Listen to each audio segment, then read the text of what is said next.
Informasi mancanegara di Kompas Pagi, Saudara. Israel melakukan serangan udara intensif di Kanarit, Lebanon Selatan. Israel menyebut serangan ini untuk menghancurkan infrastruktur militer Hizbullah di wilayah ini. Sejumlah bangunan mengalami kerusakan usai serangan udara yang dilakukan Israel di wilayah Kanarit, Lebanon Selatan, Rabu siang waktu setempat. Israel mengklaim serangan ini untuk menghancurkan infrastruktur militer Hizbullah di wilayah tersebut. Menurut Kementerian Kesehatan Lebanon, 19 orang terluka dalam serangan ini termasuk jurnalis. Serikat Fotografer Pers di Lebanon menyebut serangan tersebut menunjukkan bahwa klaim Israel tentang jejak aman tidak cukup dan mendesak para jurnalis untuk berhati-hati.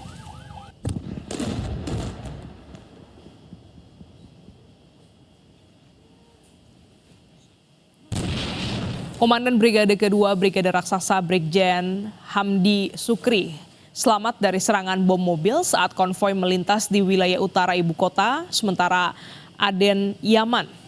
Ledakan menewaskan sejumlah petugas keamanan.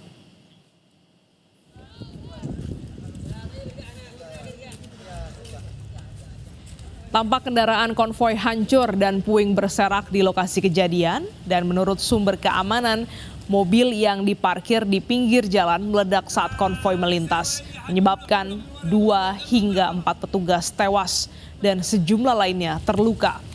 Penyelidikan atas insiden tersebut masih berlangsung, di mana serangan ini menjadi yang pertama di Aden sejak kota tersebut kembali dikuasai pasukan pemerintah Yaman.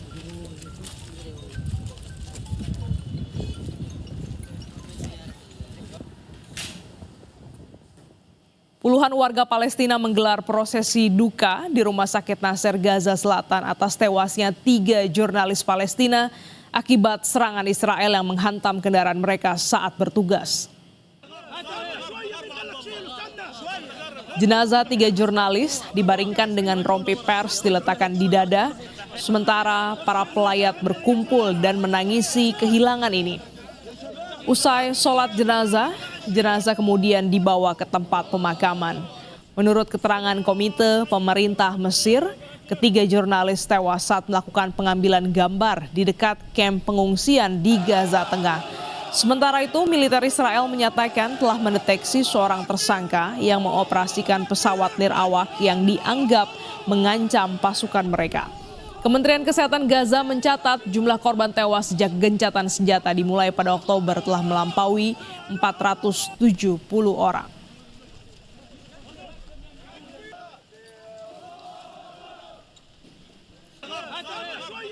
Pasukan Israel merobohkan rumah warga Palestina di kota Sukba, sebelah barat Ramallah pada hari Rabu, dan pembongkaran dilakukan dengan pengawalan tentara.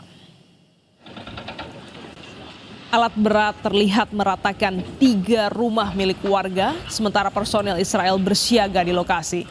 Kepala Dewan Kota Sukba menyebut pembongkaran dilakukan sebelum sidang pengadilan digelar.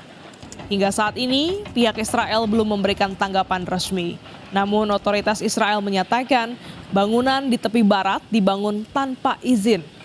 Data otoritas perlawanan tembok dan permukiman menyebutkan sepanjang tahun lalu Israel melakukan ratusan pembongkaran yang menghancurkan ribuan fasilitas milik warga Palestina.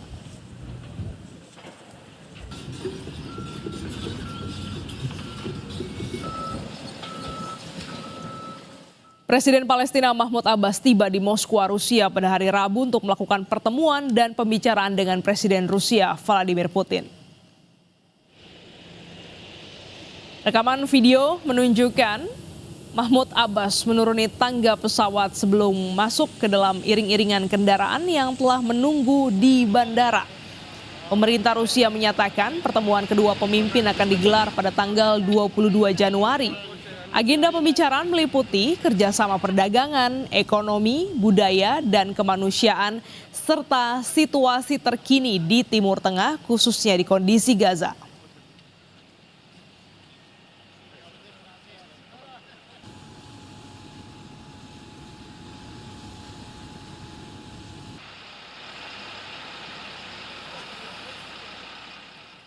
Donald Trump memuji rencana pemerintahnya untuk membangun New Gaza dalam seremoni penandatanganan dan pembentukan Board of Peace di World Economic Forum Davos pada Kamis waktu setempat. Dalam acara World Economic Forum Davos, kawasan pesisir Gaza setelah menantunya Jared Kushner menampilkan gambar komputer apartemen mewah di tepi laut. Inisiatif Board of Peace yang pertama kali diusulkan pada September lalu kini diperluas penanganan konflik global.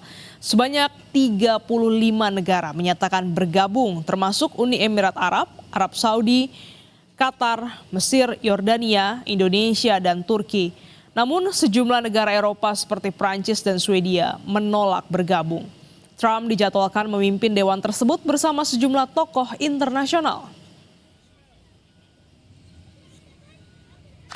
But I said that, this is a great location. It all begins, I'm a real estate person at heart, and it's all about location. And I said, look at this location on the sea. Look at this beautiful piece of property, what it could be for so many people. It'll be so great. People that are living so poorly are going to be living so well. But it all began with the location. That's the vision. Presiden Amerika Serikat Donald Trump meresmikan Dewan Perdamaian untuk upaya menjaga gencatan senjata pasca perang Israel-Hamas di Gaza, Palestina.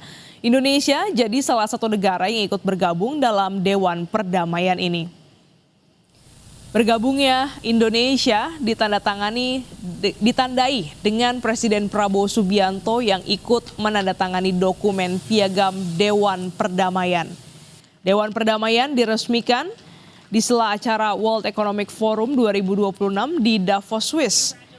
Dewan Perdamaian akan menjadi sebuah organisasi antar pemerintah yang dipimpin Amerika Serikat untuk mengawasi rekonstruksi dan pemulihan ekonomi di jalur Gaza pasca perang.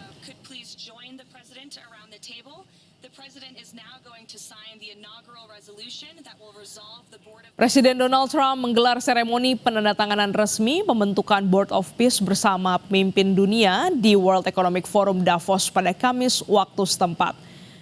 Dewan Perdamaian yang awalnya berfokus pada Gaza kini diperluas untuk penanganan konflik global. 35 negara menyatakan bergabung, yaitu Uni Emirat Arab, Qatar, Arab Saudi, Mesir, Yordania, Indonesia, Pakistan, dan Turki. Sementara Rusia masih mengkaji detail kerjasama. Sejumlah negara Eropa seperti Prancis, Denmark, Norwegia, Swedia, dan Slovenia menolak bergabung.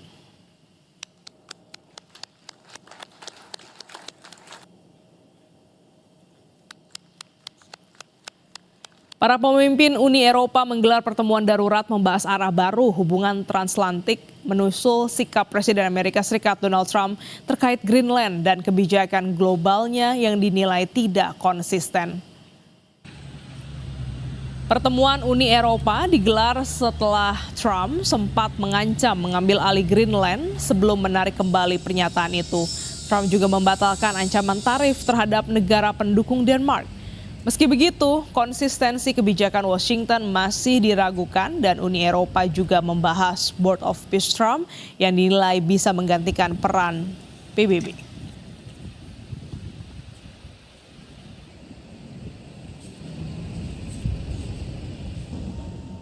Presiden Prabowo Subianto membanggakan Danantara di depan pemimpin dunia dalam pidato di World Economic Forum 2026 di Davos, Swiss.